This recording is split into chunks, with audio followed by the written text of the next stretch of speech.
This guy right here, he shoots federally protected migratory songbirds. He shoots waterfowl all year long, and he never gets in trouble. John Brunges. How's it going?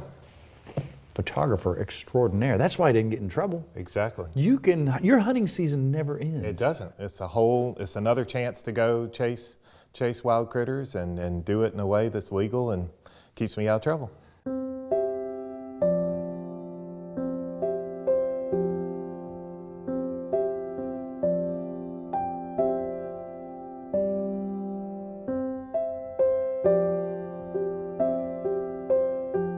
How did you start? Do you remember? I remember your first? exactly what I started. I started in sometime before high school, even as a little kid. I had a Nikon FG20, a film camera, and a 50 millimeter lens. There were no real zooms at that time, and it was, you had one setting, one thing, just shoot away and take pictures. In the beginning, I was shooting black and white, because my dad had a dark room where we could develop it and that. So it was, we shot lots and lots of pictures. So your dad was a photographer? Yes, a little bit, yeah. Yeah, so that helped you kind of get the got me interest started, and again, shot for off and on for years, and then more recently have really gotten into wildlife photography. When you started doing wildlife photography, what's some of the first critters that you shot? Well, I remember I worked as a biologist. I started kind of wildlife photography when I started undergraduate career. I worked on the coast and worked on nesting seabirds, and I remember the professor I worked for had one of these lenses, and he said one day, "Put your camera on here, shoot out the window a little bit."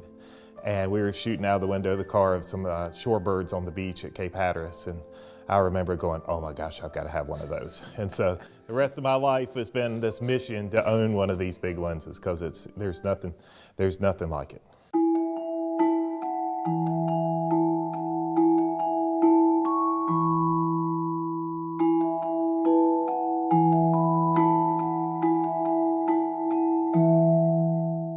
A lot of people are getting into this. There really are. I mean, you go everywhere and you run into, there's a lot of wildlife photographers out there. You can look online, there's some nature photography websites, and there are people, hundreds and hundreds, if not thousands of people posting pictures every day of wildlife pictures that they take. There's so many people posting great pictures. And I'm sure they start out just like you with a little cheap camera and work their way up. And is it a disease? It is a disease. I mean, it is, for me, it depends on your personal kind of take on things. But for me, as soon as I looked through that big lens and I saw an image, I took an image that had that wow factor to it. You're like, I've got to keep doing this. And for me, I'm more of a scientist than an artist. So some people have this amazing vision and see things. I kind of shoot by, take a picture and see, okay, I wish I had done this. And I kind of just build on what I've done over time. And I also spend a lot of time looking at what other people shoot and say, wow, that's really neat. Maybe I can modify that to fit my needs. Just think, how many birds wouldn't have died if Audubon would have had one of those? Yep, they really, again, the old days they shot the birds for collections. Now we photograph them. I mean, it's amazing that people are taking pictures, the quality pictures that they did. So let's talk about getting started. Obviously, how much money would you have to spend on getting something that's decent? You can start, again, that's a huge question. You can never have enough stuff. I mean, you can never have enough stuff. For wildlife photography, what's the basic you need to have to shoot something decent? I think if you want to shoot wildlife pictures, the basic setup, most cameras come with the kit lens, which is generally an 18 to 50, kind of from wide angle to just above normal lens. And then a lot of them will have an additional lens where you can go from like 70 to 200 or 70 to 300. So it gives you that little bit of extra magnification. I would consider that 70 to 300 kind of the minimum amount that you need to start with wildlife.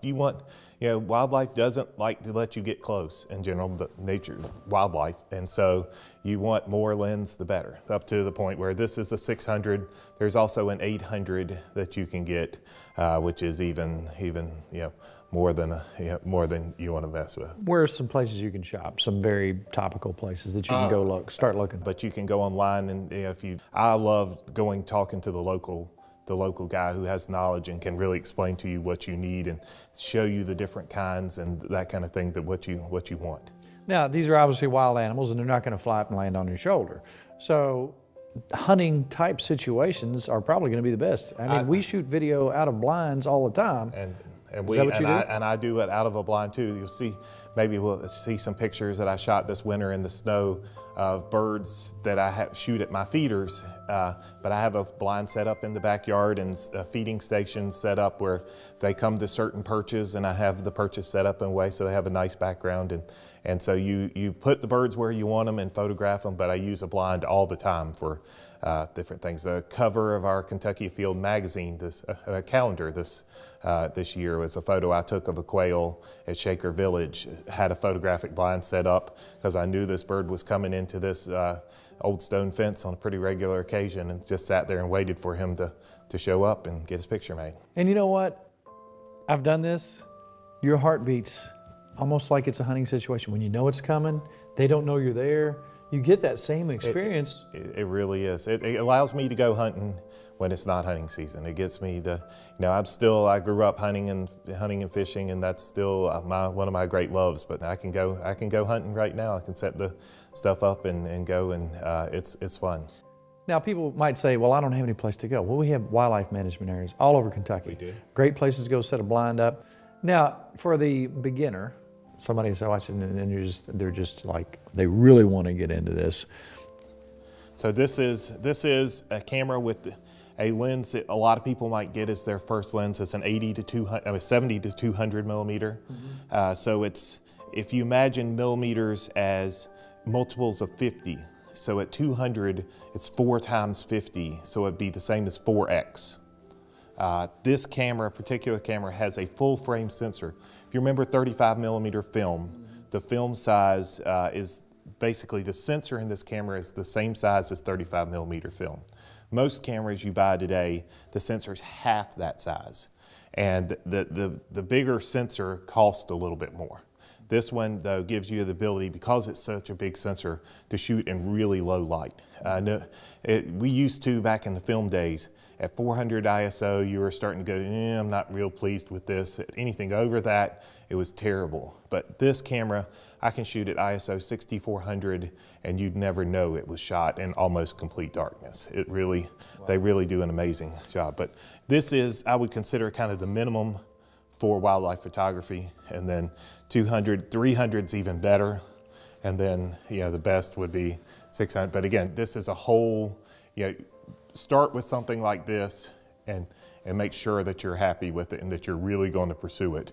The beautiful thing is, once you buy the camera body, you choose Canon or Nikon or whatever one of the big systems, any of the lenses, you can continue to, I still have that original 105 lens that I told you about that I shot. I still have that in my bag. I still use that lens, and it's, I hate to say 25 or 30 years old at this point. The old days, it used to be completely by glass. Don't worry about the camera, it doesn't matter, it just holds film. Nowadays, the camera body does make some difference, because the ability of the sensor to record in low light and things does make some difference, but you're best to start with the basic camera. The basic camera now is amazing. I mean, it shoots amazing, stills and now video in them. And a lot of people who shoot video are using these cameras for video.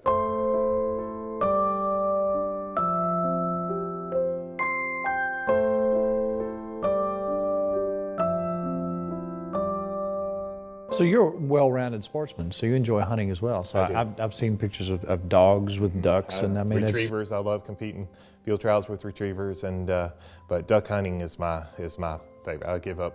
I give up most everything for. Does it ever feel like work, or is it? Photography? Yeah. No, I mean, because a lot of people, do you sell your pictures? And no, I don't. It's a game for me. It's my hobby.